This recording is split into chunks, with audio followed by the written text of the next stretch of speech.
Sa isang bayan, may isang dayuhan. Nagsimula ng maliit at tadpi-tadping vulcanizing shop. Kagamitan ay hindi kagandahan, mano-mano talaga ang galawan. Sa mga unang buwan, nakakapanghina kasi mababa ang kita. Pero dahil porsigido at may tiyaga, sa paglipas ng ilang taon, shop niya ay guminhawa. Ang dating kagamitan na mano-mano, ngayon ang sinasabi ng customer.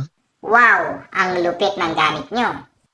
Kaya sa mga may plano ng ganitong negosyo, huwag kayong matakot na magsimula sa kung anong meron lang kayo. Darating din ang panahon, makukuha nyo ang hinahangad nyo. At syempre, bago ko makalimutan, i-shoutout ko muna ang mga may order ng Impact Wrench na to. Shoutout sa'yo, Jepril C. Lambit ng number 33, Barangay Bulacan 2, Dolores, Quezon. Shoutout din sa'yo, Rick Oliver Orduno ng Black Tree, Lot 1, Bagong Baryo, Sapang Maragol, Tarlac City.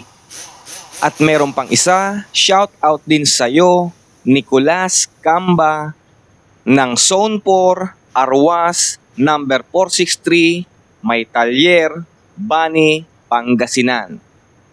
Mga kabulkit, sigurado ako, hindi na kayong matatagalan at mahihirapan sa pagkalas ng naghihigpitan na lagnats.